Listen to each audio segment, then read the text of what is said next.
What's up, people? Welcome back to Internash. Borders are open and more international students are coming to Australia. And with that, one question that we get time and again is that how much expensive can it be for international students if they want to live and study in Australia? Or what is the monthly cost for international students to live and study in Australia? Now, I'm sure a lot of Indians would get this, that if one thing that Gujaratis know really well, that is how to save money or how to spend less money when it comes to day-to-day life. And I can say that I have spent really less money when I was an international student in Australia. And in this video, I'm going to cover all the tips that I have and how much money will you be spending as an international student in Australia. So if you want to know that, then this video is just for you. So check it out.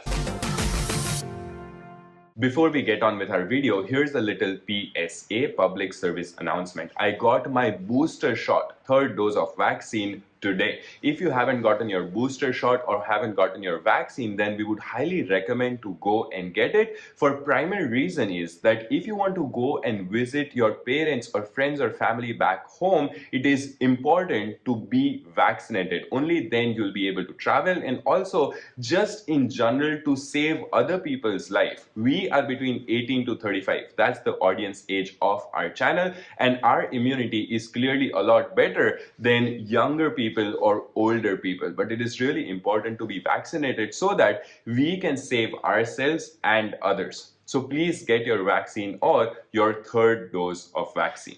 Getting back to the video. Now, first thing is that major expense for all international students is going to be your accommodation. Now, one thing to remember is that if you're living super close to a university or in the CBD, which is the heart of any city in Australia, then the rent is going to be a lot higher. Just think about demand and supply. Majority of the people would want to live in those places, and that's why demand will be really high, supply will be limited, and that's why prices will be high.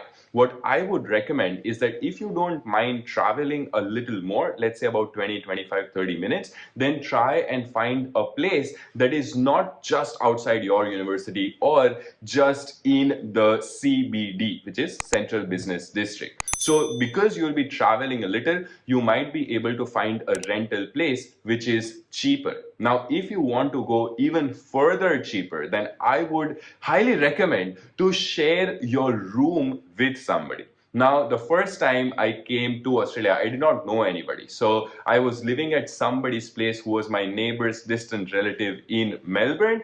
And I lived there for like first 15 days while I was looking for permanent accommodation. I was looking on various places, flatmates.com.au, Gumtree, realestate.com.au, and I actually found a room just above a restaurant. So it wasn't fancy or anything. It was just a room above a restaurant and super close to city. I just got lucky and I was paying $600 a month.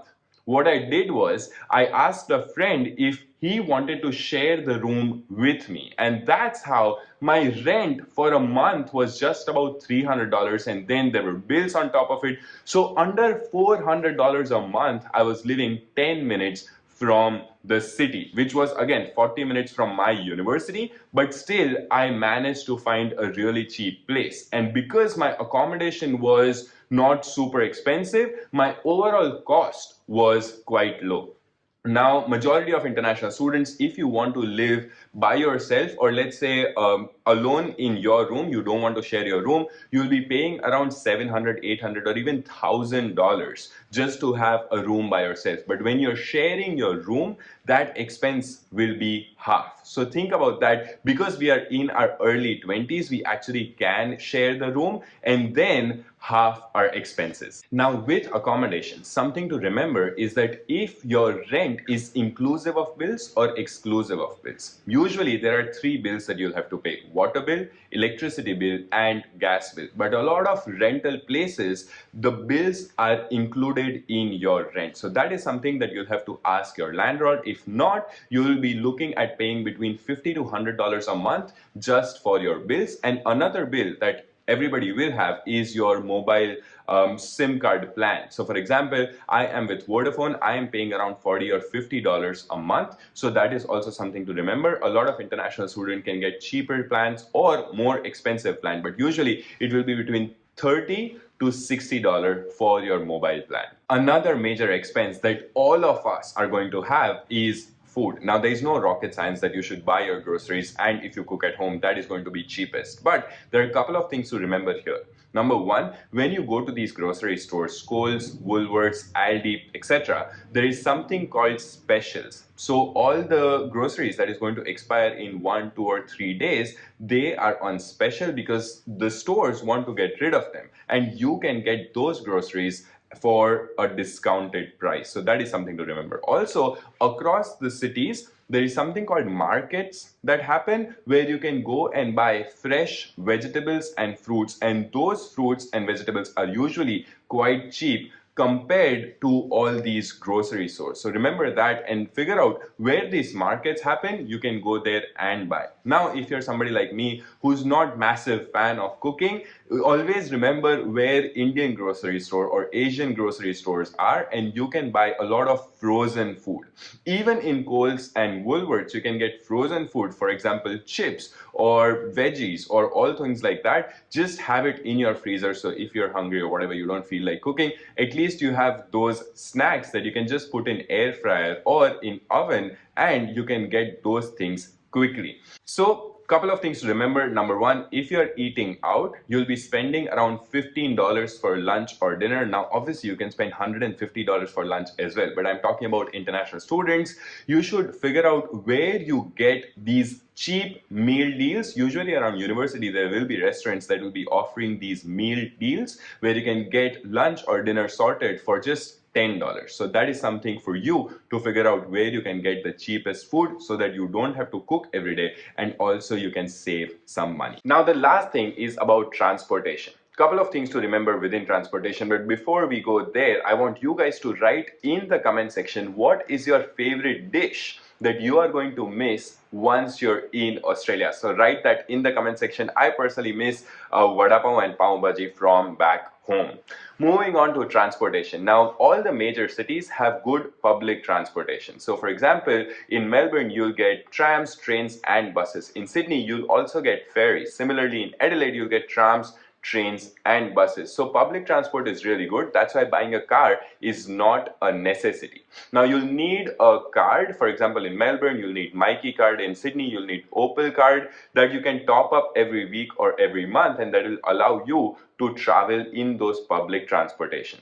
Now, you'll be spending around $100 a month to top up this card. One thing to remember is to check if you're eligible for a student discount on this card. A lot of states allow student discounts so that students would be paying only 50% off what other people would be paying to use the public transport. So that is something for you to check for yourself, and that will help you save money.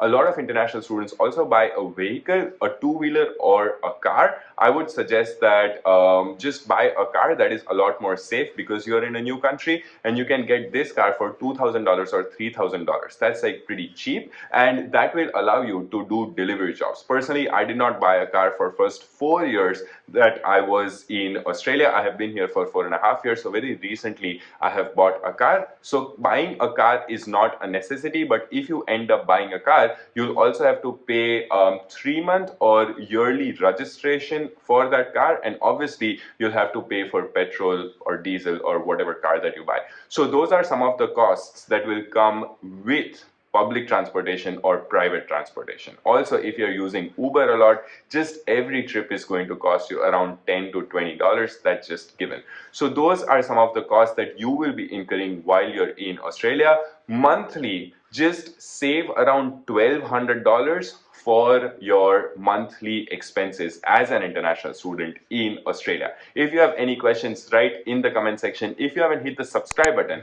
hit the subscribe button and turn on the notification bell. If you haven't liked this video, like this video and share this video with as many people as possible. See you in the next video.